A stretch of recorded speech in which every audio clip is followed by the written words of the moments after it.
There are those moments in life that are like snapshots. Some snapshots are prettier than others. Snapshots of my wedding day, our baby's baptisms, and first days of school are lovely. Snapshots of sitting naked on a birthing ball, making cat and heat noises, not so lovely. Mm-mm. Nevertheless, our lives are full of these snapshots. This is my why I love them snapshot. My husband and I had taken our 4 little darlings to the YMCA for some family basketball and a quick swim. As we were winding up our shenanigans, my mister offered, "Why don't I take the kids home and you stay here to relax in the hot tub?" By the time he uttered hot tub, I was already sprinting toward the women only sign. In my rush, I forgot that I had left my mister holding the bag with all of our wet suits, the bag with my suit, the tankini with a hot matching skirt, the skirt that I swore I would never own. I spent the next 37 seconds having a mental argument with myself. It's almost closing time. I bet everyone else is gone already. I am not getting in there naked. I'm not. Don't just do it and stop being a chicken. God is smiting me for making fun of all the casually naked folks that stand around the locker room, talking, drying hair, applying makeup, doing jumping jacks, all while naked, as if doing these things naked is totally normal. Would you do these things while naked in front of house guests or in any other setting? Oh, hi, welcome to the PTA meeting. Don't mind me. I'm just naked. You wouldn't. Probably. Look what has happened to me. I'm afraid to get naked by my damn self in a women's locker room. I finally threw caution to the wind, stripped down, and climbed into the hot tub. I sat there thinking that I should have been naked a lot more in my younger years. My mother was right about a lot of things.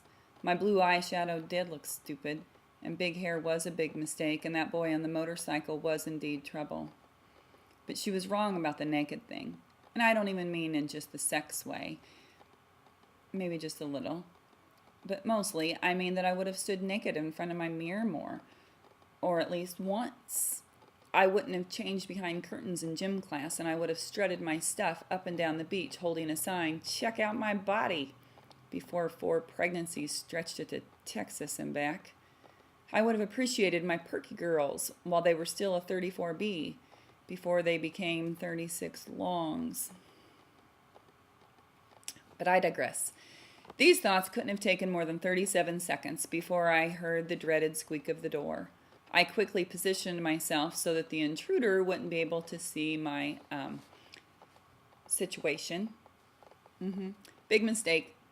As Miss Stepford bounced into the tub in full makeup, coiffed hair, and a very appropriate tankini, she was unprepared for what awaited her. Her smile quickly faded as we both stared at the wall for answers.